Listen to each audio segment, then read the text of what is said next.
Okay.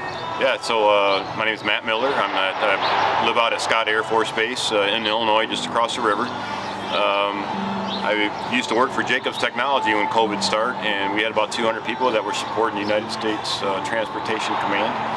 And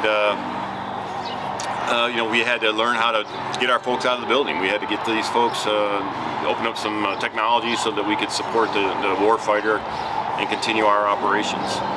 And then I left the company and moved on to another job, which was very challenging because it's another support agency for U.S. Transcom.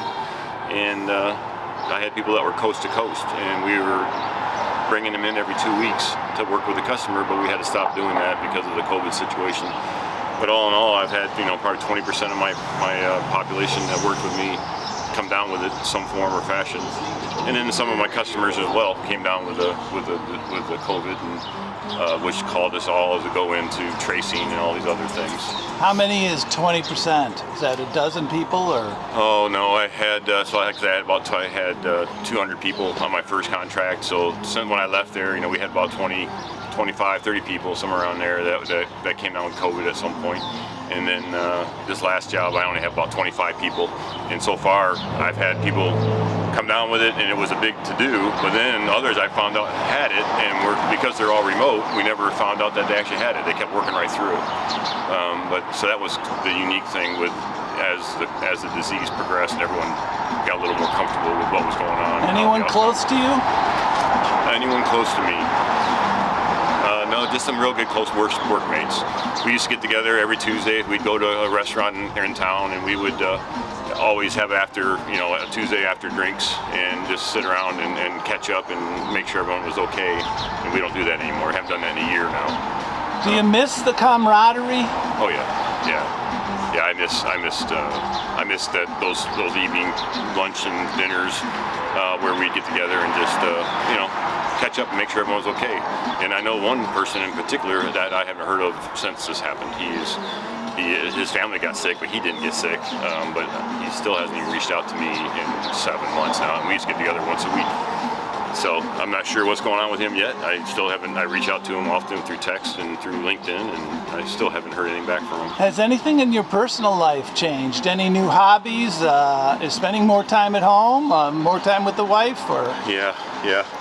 More time together, that's for sure. Yeah, certainly, but because during the winter time, my hobbies kind of stop anyhow. My stuff's more outdoors. Here in the Midwest, you kind of just put those on the back burner. But yeah, we definitely spent more time together. We used to go out to eat on a regular basis 2-3 times a week and enjoy that, just kind of getting out and having things taken care of for you. So now we have to work harder at those things at home now. But it's gotten us closer, I think. I think that we say, we survive through this. We can survive through most anything. Yeah. No any new hobbies? Saving more money? Saving a hassle. I'm saving a lot of hassle. The dry cleaners, the packing the lunches, sometimes all the things that just 9 to 5 work, having to sit at a cube all day long. Like the school bell would ring to start work, and the school bell would ring that everyone can leave at 4:30 or 5 o'clock. That is gone.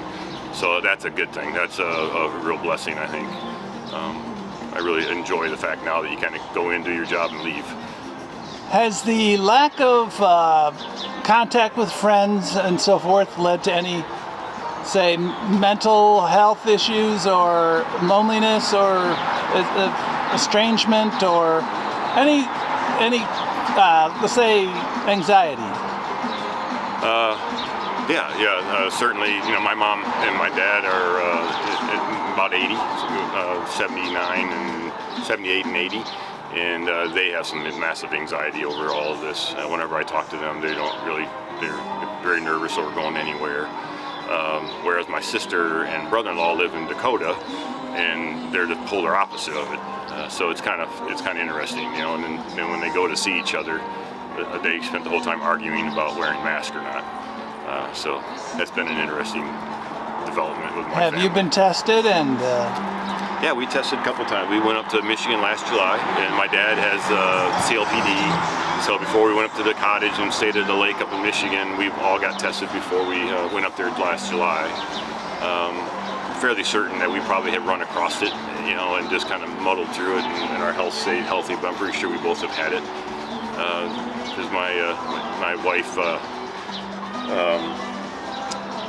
works at the YMCA, so the disease there has been coming and going, and people have been coming down with staff, customers, you know, so she's been around it quite a bit. Has never tested positive, but we both have had symptoms of COVID, and we just kind of monitored it and muscled on through. What's next then, do you think? Do you think this is the new normal, or do you think we're going to coming out of it, or what do you think? No, I think things will change a bit. I'm hoping that, you know, like I was saying before, working in tight quarters, the military in general and contractors, active duty, whoever, they were putting people in smaller and smaller cubes, trying to consolidate real estate more and more. And I think now they're totally rethinking that whole thought process based off of this, and they're actually authorizing people to work, companies, contractors to work at distant locations, off the site, you know, remote, fully remote. So I think those things will change quite a while. But America also has a short memory, you know, so come ask me in a year from now, we'll all be jammed back into these cubes, and we'll all be working just like we used to do before. So I think that's one of the bad things. Are you going to be getting the shots then? Sure. Yeah, why not? Yeah, I'd like to get that Johnson & Johnson one, so I can just be one and done and be done with it. But yeah, certainly I'm not going to fight it. I'm not out looking for it though either. I'm not that worried about it. I have good health. Certainly if it comes around, they say come get it. I don't have to stand in line for a long time, or you know, sit there in a queue. I'll go get it. Yeah, sure. Any final thoughts? No, not really. Just you know, it's been an experiment, and I'm hoping that on the other end of this, we do remember some of these functions and how things happen, lessons learned. But I'm not going to hold out a lot of hope for that. I think that things just change too often, and we don't ever remember what happened yesterday, and just keep on relearning these issues. So. Very interesting. Thank you so much. It's the 7th of March. We're on Washington Street in St. Louis. Thank you very much. You're welcome.